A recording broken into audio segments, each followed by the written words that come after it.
Good morning, everyone. So for today's newspaper now, the first news we are discussing is on page number 1 only, which we'll use as a revision purpose only. There is nothing as such of news, but CWRC orders states to release 3,500 cusecs of water daily for 15 days to Tamil Nadu. So this news has been covered, in fact, at 3 places in the newspaper, in the regional part also and all. There's nothing as such of the news, but a revision of already established concepts which are there. First, regarding the constitutional aspect. So which article we are talking about over here? Article 262, very nice. So Article 262 of the Constitution. Along with that, what other places we find the mention? In the union list and state list, which number? Entry 17 of entry 17 state list and entry 56 of union list. Correct? This is the case. Then apart from that, now interstate the river tribunals, okay, like Cauvery Water Dispute Tribunal was constituted. It is constituted under what act? Interstate River Waters Dispute Act 1956. So that's the backing of the statutory backing which is there. Correct? Then we have understood earlier that the tribunals are established based on that. In fact, the act provides for tribunal as well as establishment of river boards. But we have said that till date, no river board has been constituted in India. Tribunals have been constituted, a lot of tribunals, in which this one basically is Cauvery River Water Dispute Tribunal. So Cauvery River Water Dispute Tribunal, when it gave its award, okay, it distributed the water amongst the states. Riparian state, direct riparian states are what? Which one? Karnataka and Tamil Nadu, direct riparian state of Cauvery River. And overall Cauvery system, if we talk about, then Kerala also comes into picture and Puducherry comes into picture. So the tribunal award distributed water amongst these 4 entities. Then along with that, what was created was Cauvery Water Regulation Committee, CWRC, and along with that, Cauvery Water Management Authority. These two were constituted to deal with the implementation of the award. Now, about the tribunal, we have learned that the award of the tribunal which is there, it cannot be challenged. It is almost final and it cannot be challenged in any court. But yes, of course, it can be challenged in Supreme Court based on the question of law. On what basis it has been done? If you are questioning it, the tribunal has not used any rational basis to arrive at the final award, then you can challenge that in Supreme Court. The Supreme Court again may look into the operational constraints or the question of the law. And that is effectively what happened in the Cauvery River Water Dispute Tribunal also. It was taken up in Supreme Court and Supreme Court also gave the final verdict based on that. Okay. Then Cauvery Water Management Authority and Cauvery Water Regulation Committee. What are these two bodies? First thing, these are not statutory bodies. They were created by tribunal only. Cauvery Water Management Authority, if you see, okay, as the name suggests, it overlooks the administrative and the management aspect of the overall award. And then comes Cauvery Water Regulation Committee. The Cauvery Water Regulation Committee, regulation, the word has been used. So it looks into technical aspects. So it's a technical wing which implements the award of the tribunal. And that is where how much water which a state should get and all, that should be determined by whom? The regulatory committee, because it is a technical aspect. So if this number has been arrived at, there has to be some rationale behind why this number, 3,500 cusecs. So that would be determined and that has been done by Cauvery Water Regulation Committee. ठीक है? So now what is it there that Karnataka Water Resource Minister said that a state would examine the possibility of filing an appeal against CWRC where? Before CWMA. So CWMA overlooks the entire process and the implementing body is CWRC.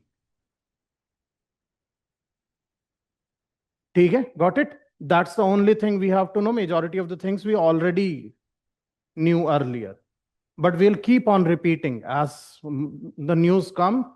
Okay, we'll keep on doing that so that you never ever forget this by the time you reach the examination. These parts are important. Article 262, entry 17, entry 56, tribunal, whether it can be challenged or not, in under what conditions it can be challenged, where it can be challenged. Okay, and the act behind it. So this has been the first news. Then from here, moving on to the next news, which has been on page number 16. Now, page number 16, this news center reissues draft on Western Ghats eco zone. From this, first, let's start with the basic concepts. Eco-sensitive areas and eco-sensitive zones.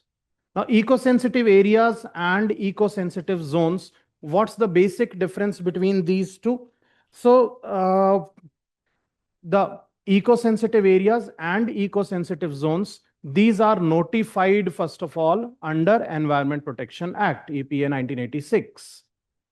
Now, what is the basic difference? First thing, when we talk about eco-sensitive zones basically are buffer zones around protected areas. So whatever are the protected areas around that. So if there is a national park, if there is a wildlife sanctuary, so around their boundary, a buffer zone would be created, so as to act as a buffer between human settlement and the protected area wildlife. So that is called as eco-sensitive zone. Eco-sensitive area, on the other hand, is a larger concept. The eco-sensitive zone, buffer area around protected areas. And it can be determined by government. Okay, general would be 5 to 10 kilometers you create around the protected area boundary as ESZ, eco-sensitive zone. Eco-sensitive areas, on the other hand, is a larger concept where a broader, larger ecosystem, which is fragile zone, it overall can be declared as or notified as eco-sensitive area.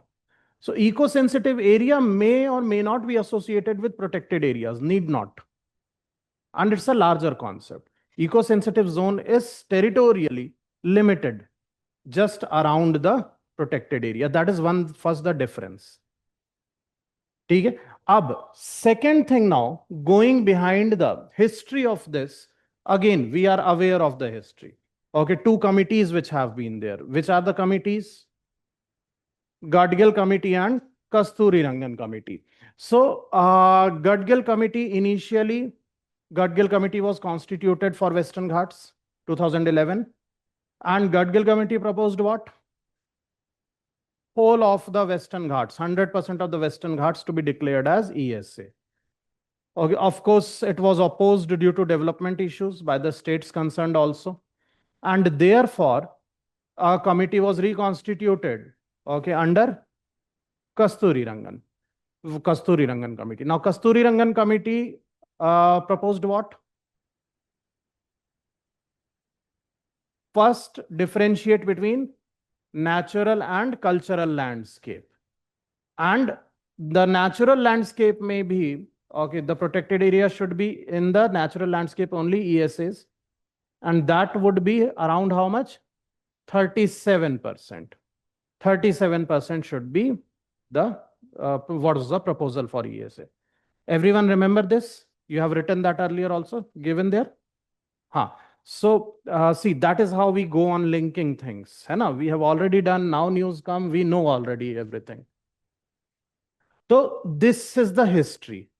Now, after that, what has happened that central government time and again have been issuing these notification, the draft of which we are talking about, notification about actually declaring ESA. Committee to ho gaya.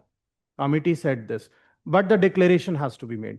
Ab ESA ka declaration, how it will happen? First of all, who will notify it, state or union government? Nahi. ESA, because ESA is a bigger concept. A Western Ghats you are talking about. Western Ghats is spread across 6 states. So states cannot be left with doing that. Notification has to be given by union government only, because everything is derived from EPA. So union government notifies it. But the approach is, of course, bottom-up approach. Bottom-up approach where the state governments send the proposal actually. And that proposal is sent to the union government. And from there, union government finally decides that how much of the area, what areas have to be declared as ESA. That is one thing. Secondly, once the area has been declared as a part of ESA, what would be its impact? Matlab, over here, the activities which are there. The activities now may fall under 3 groups. One, which is restricted activity. Another, restricted ho gaya hai, these activities are not allowed at all. Then you can have permitted activity, let's say, which are allowed. And somewhere in between that, regulated activities, where regulation would be there. Say, for example, mining, quarrying, these would fall under, this should fall under restricted, correct? Tourism should fall under regulated, and agriculture should fall under permitted. So I'll give you anyways a list of examples. Okay, but using common sense, we can do that. Okay, because the overall idea we understand, and 3 groups we understand. So restricted, regulated, permitted. These are the 3 category of activities which can be there. Now, declaring ESA, if we see, there are some facts that we'll see in this particular article. But along with that, overall what you see from mains perspective, ESA many a times are opposed by local population. Why is it so? Because they fear the loss of livelihood. So some activities, economic activities would be restricted, or even with the regulation, locals fear the loss of livelihood. And that's why the opposition which is there. So in that case, what do you think? How ESA should, identification should be undertaken? What should be the suggestion?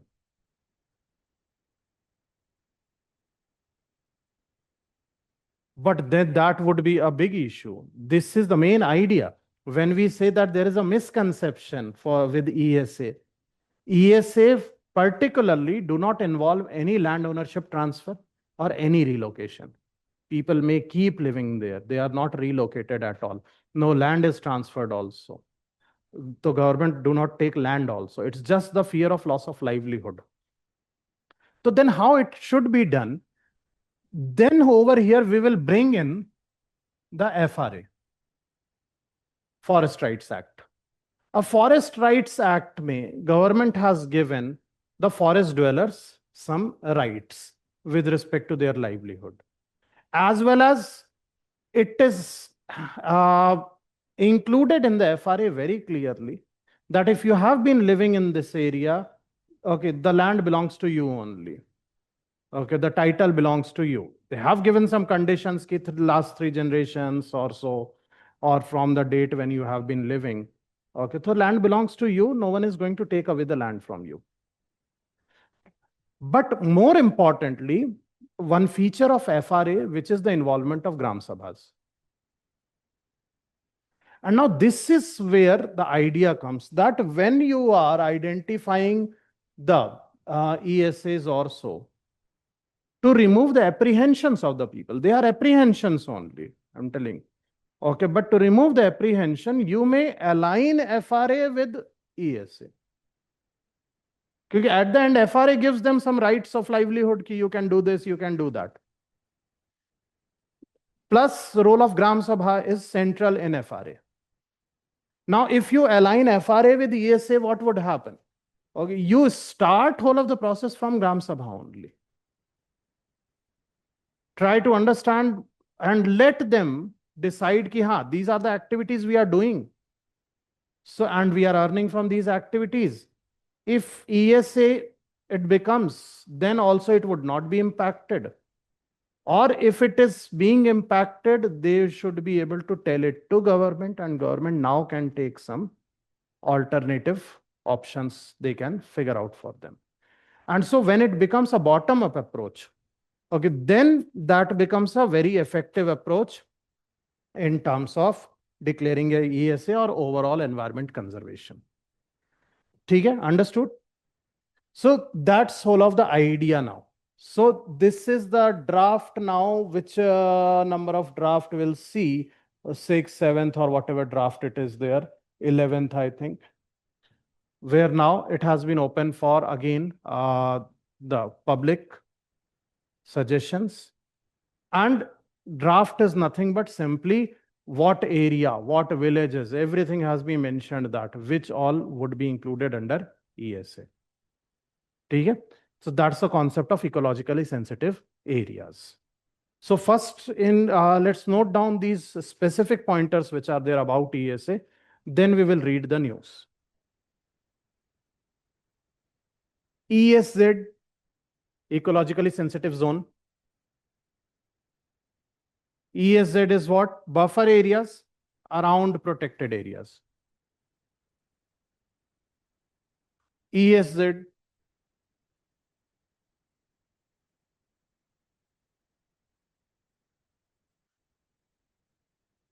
buffer areas around protected areas. Then you have ESA.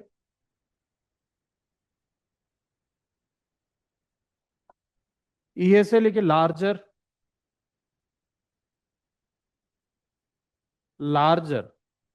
fragile ecosystem, fragile ecological landscape, fragile ecological landscape.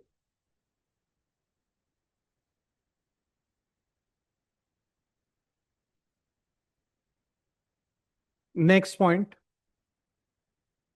notified under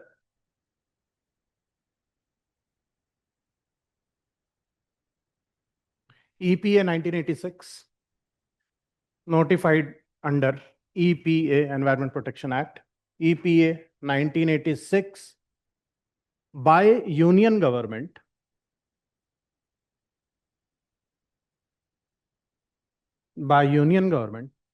based on the proposals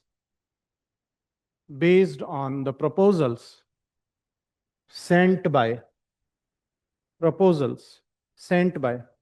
state government.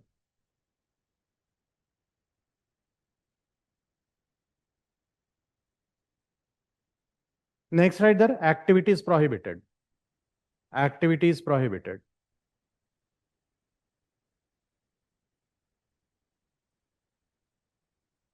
Activities prohibited में mining, quarrying,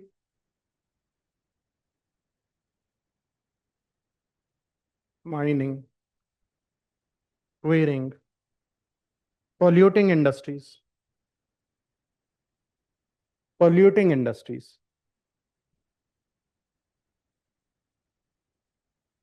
and major hydropower.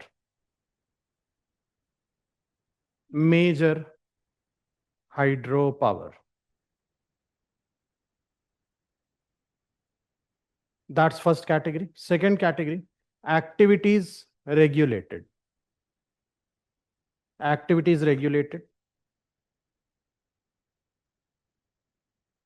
Put hyphen and write construction,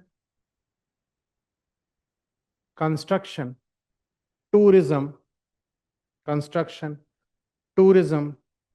tree felling,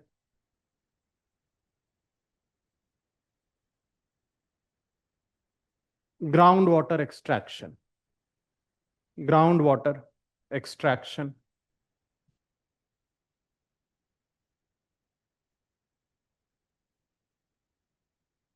And then third is activities permitted. Activities permitted.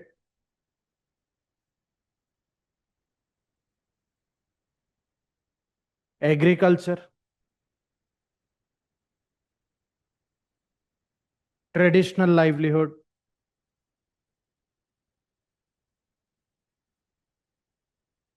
Organic farming. Organic farming. Non-polluting cottage industries.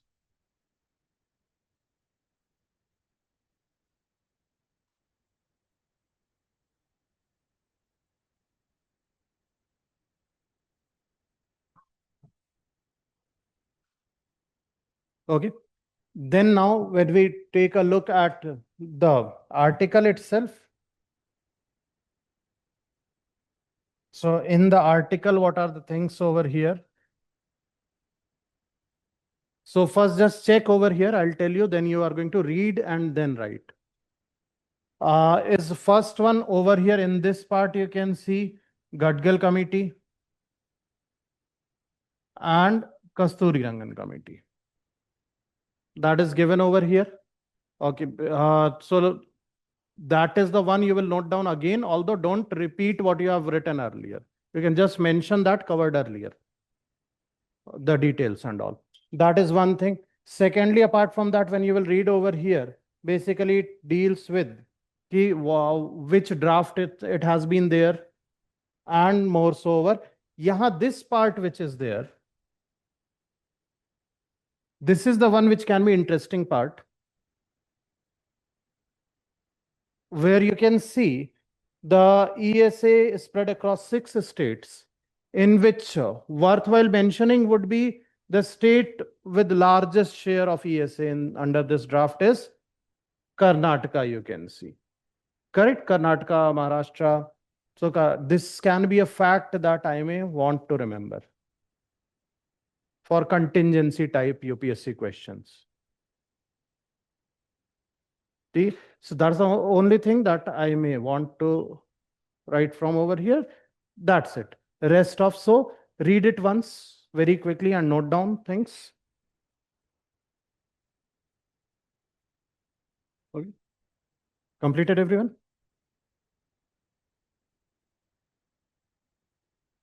Now moving on to the next news, the last news for today, which is on the next page only, page number 17.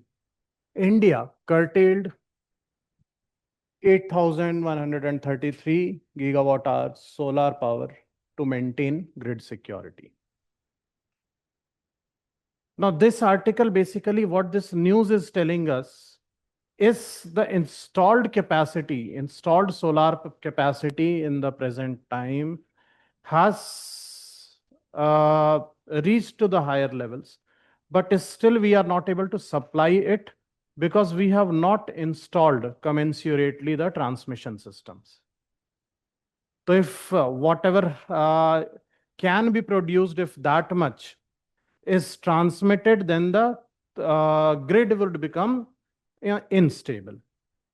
And that's where this much of solar power was curtailed, basically, not supplied altogether. Now, from this news, one thing that we add up in case of challenges with respect to solar power in India would be what? Transmission system. So transmission system needs to be upgraded and overhauled, as well as upscaling is required in the transmission system. It cannot be just one way that you just keep focusing on the increasing the installed solar capacity. That's the first thing. First one we will use in challenges. Second, from this particular news is something which is a repetition but updated data that will keep coming throughout the year, would be with respect to the installed capacity. And we have done that. Okay, before prelims also we updated the data. This data came up, this much of installed power. Again, almost every 3 months, they will release the data. So you will keep getting the updated data, but we'll keep following it. The first thing over here, before looking at the data, we'll see the overall target for India. What is the target for India presently with respect to solar? So presently the target is to reach 500 gigawatts of non-fossil capacity by 2030. That is the target. 500 gigawatts of non-fossil capacity by 2030.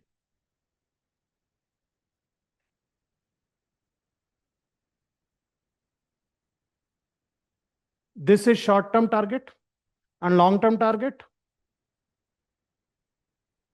Long-term target is 2070. What is it?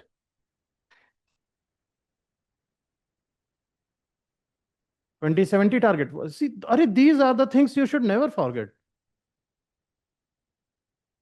2070 target is net zero carbon.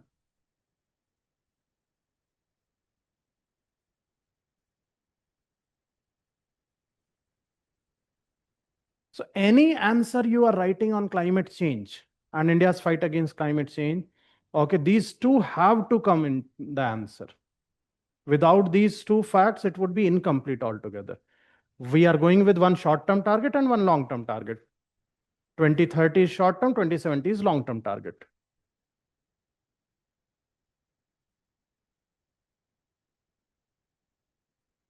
So 500 gigawatts of non-fossil based energy.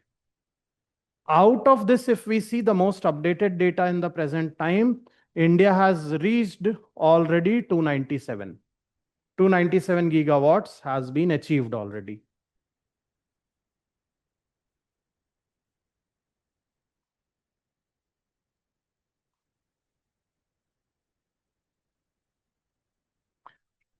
अब इसमें, now in this case, let's see the numbers over here, what is given. Number is India has installed solar capacity of how much? Roughly around 162 gigawatts. So out of 297, 162 gigawatts is solar only.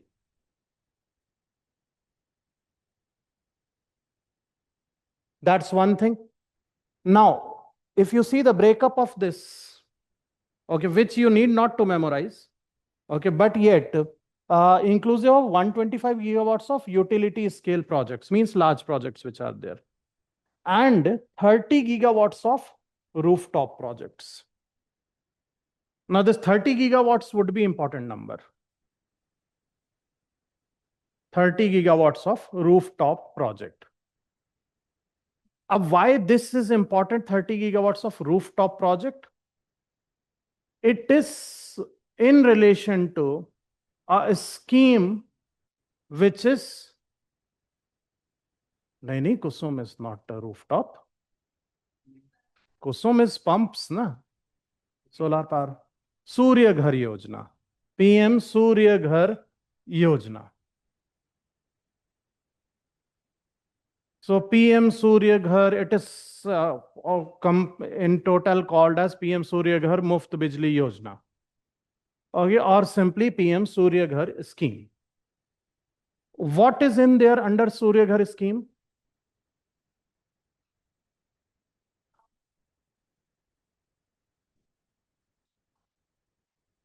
Free installation. No, not free installation. Subsidy on installation. Subsidy on installation. So government provides subsidy on installation of rooftop solar. That's one thing.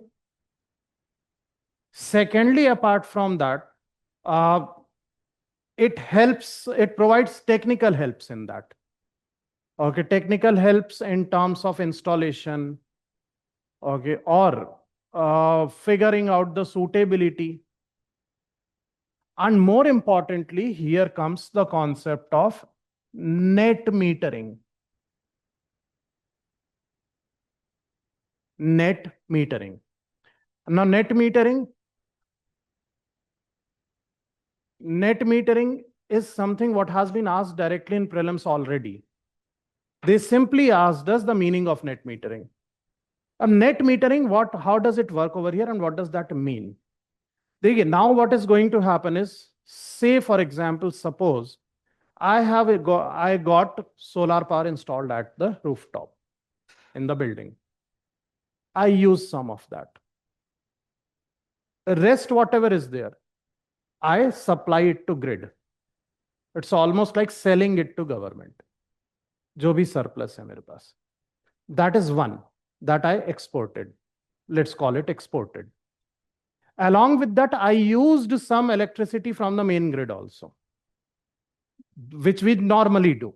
The electricity meter which is there in the building, it is telling me how much I am importing. So there are these net meters now. Instead of electricity normal meters, there are separate net meters. Net here means what? It is going to show you the net quantity. Net quantity should be calculated how? Import minus export. Suppose I have imported 500 rupees worth of electricity from the main grid. I took. But I supplied to them 300 rupees worth of electricity. So the net meter will show how much? 200 rupees it will show. And I have to pay to government 200 rupees. So that is a net amount. That is from where this term comes. Net metering. It calculates the net amount. So under PM Surya Ghar scheme, I sell the surplus technically to the main grid.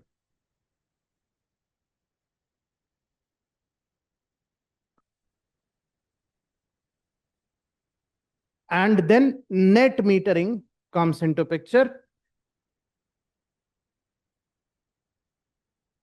So net meter, what should be the formula? Electricity used from main grid minus electricity exported to main grid. That would be the net amount that it would be showing.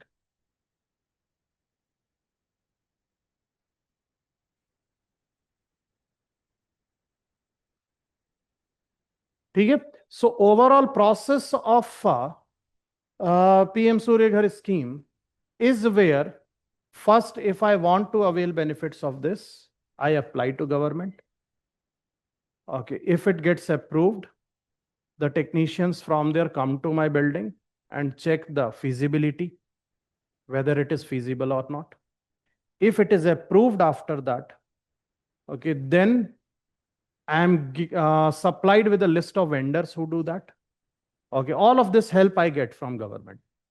Okay, amongst the vendors I can choose.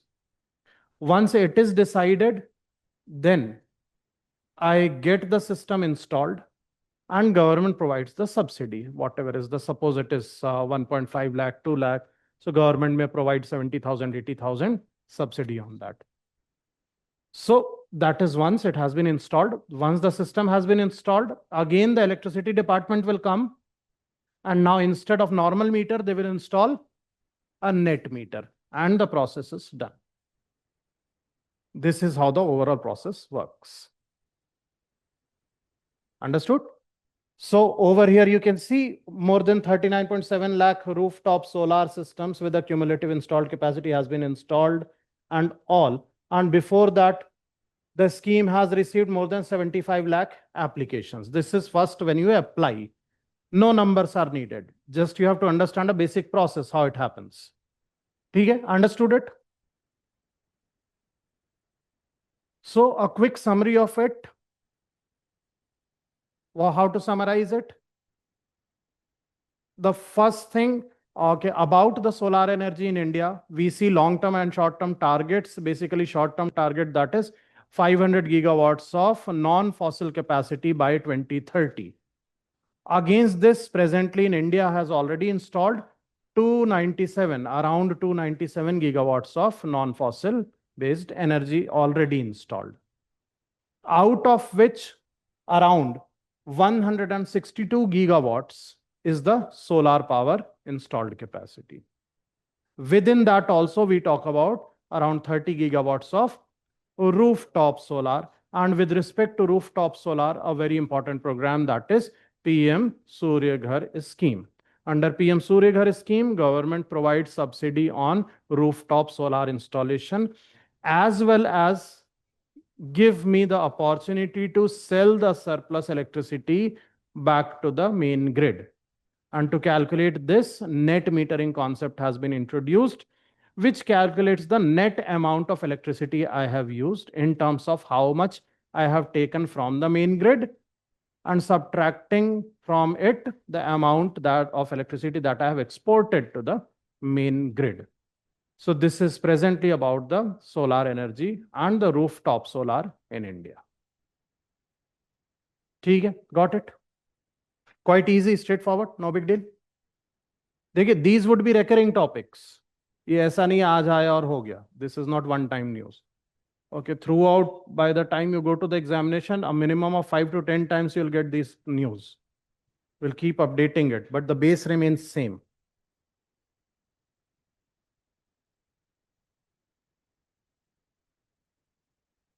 Done there, everyone? So these were the three main news that came up in today's newspaper.